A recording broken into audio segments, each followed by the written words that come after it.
Typical menstruation cycle جو ہوتا ہے وہ 21 سے 35 ڈیز کا ہوتا ہے. اب کافی کمپلیکیشنز ہوتی ہیں. کبھی کبھی ایسا ہوتا ہے کہ ہماری ایک منتھ میں اگر پیریڈ مس ہو جائیں تو ہم کافی اسٹریس لینا شروع کر دیتے ہیں. ہمیں لگتا ہے کہ ہمیں PCOS ہو گیا یا اس طرح کوئی ایشو ہو گیا ہے, یا پھر اگر ہماری ڈیٹ جو ہے وہ تھوڑی سی ڈیلے ہو جاتی ہے تو ہم اسٹریس لینا اسٹارٹ کر دیتے ہیں. تو اس چیز میں پہلے تو ہمیں کلیئرٹی ہونی چاہیے کہ اگر ہم ایک سال میں اگر آپ کا ایک منتھ بھی پیریڈ جو ہے وہ مس ہو رہے ہیں تو وہ نارمل ہے.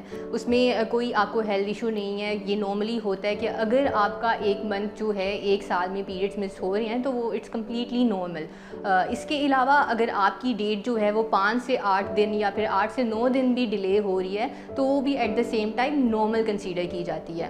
اب بات آتی ہے کہ اگر آپ کو 6 مہینوں سے زیادہ جو ہیں پیریڈس آپ کے ڈیلے ہو رہے ہیں تو تب وہاں پہ آپ کے لیے جو معاملہ ہے تھوڑا سا جو ہے رسکی ہو سکتا ہے, کیونکہ آپ کو پھر PCOS کا ایشو یا اس طرح سے کوئی ایشوز ہو سکتے ہیں جس کی وجہ سے آپ کی ڈیٹ جو ہے وہ ڈیلے ہوتی جا رہی ہے, حالانکہ 6 منتھ گزر گئی ہیں اور آپ کو پیریڈس نہیں ہو رہے ہیں.